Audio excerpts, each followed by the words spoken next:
When the queen of Sheba heard of the fame of Solomon concerning Yahweh's name, she came to test him with hard questions. She came to Jerusalem with a very great caravan, with camels that bore spices, very much gold, and precious stones. And when she had come to Solomon, she talked with him about all that was in her heart. Solomon answered all her questions. There wasn't anything hidden from the king which he didn't tell her. When the queen of Sheba had seen all the wisdom of Solomon, the house that he had built, the food of his table, the sitting of his servants, the attendance of his officials, their clothing, his cupbearers, and his ascent by which he went up to Yahweh's house, there was no more spirit in her. She said to the king, "It was a true report that I heard in my own land of your acts and of your wisdom. However, I didn't believe the words until I came and my eyes had seen it. Behold, not even half was told me. Your wisdom and prosperity exceed the fame which I heard. Happy are your men, happy are these your servants, who stand continually before you, who hear your wisdom. Blessed is Yahweh your God, who delighted in you to set you on the throne of Israel, because Yahweh loved Israel forever. Therefore he made you king, to do justice and righteousness." She gave the king 120 talents of gold, and a very great quantity of spices, and precious stones. Never again was there such an abundance of spices as these which the queen of Sheba gave to King Solomon. The fleet of Hiram that brought gold from Ophir also brought in from Ophir great quantities of almug trees and precious stones. The king made of the almug trees pillars for Yahweh's house, and for the king's house, harps also and stringed instruments for the singers. No such almug trees came or were seen to this day. King Solomon gave to the queen of Sheba all her desire, whatever she asked, in addition to that which Solomon gave her of his royal bounty. So she turned and went to her own land, she and her servants.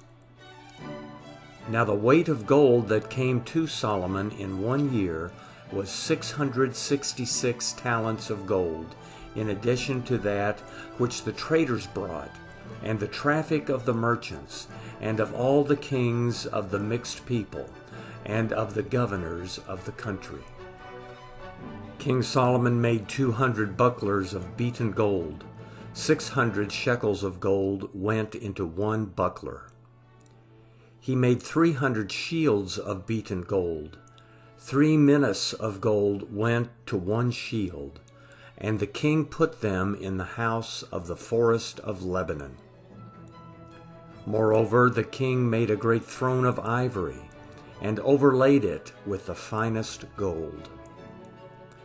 There were 6 steps to the throne, and the top of the throne was round behind, and there were armrests on either side by the place of the seat, and 2 lions standing beside the armrests.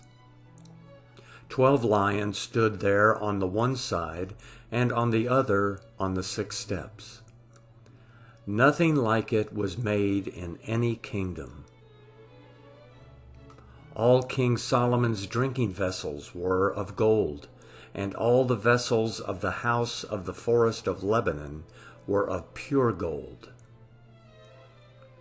None were of silver, because it was considered of little value in the days of Solomon. For the king had a fleet of Tarshish at sea with Hiram's fleet.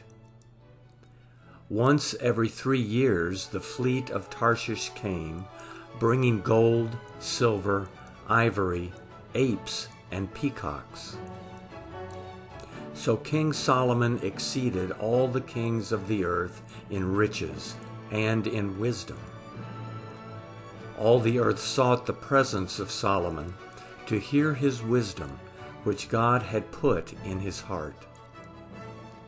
Year after year every man brought his tribute, vessels of silver, vessels of gold, clothing, armor, spices, horses, and mules.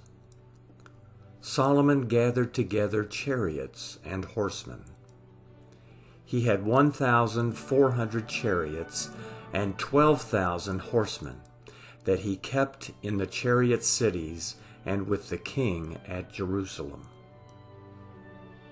The king made silver as common as stones in Jerusalem, and cedars as common as the sycamore trees that are in the lowland. The horses which Solomon had were brought out of Egypt. The king's merchants received them in droves, each drove at a price. A chariot came up and went out of Egypt for 600 shekels of silver, and a horse for 150 shekels, and so they all exported them to all the kings of the Hittites and to the kings of Syria.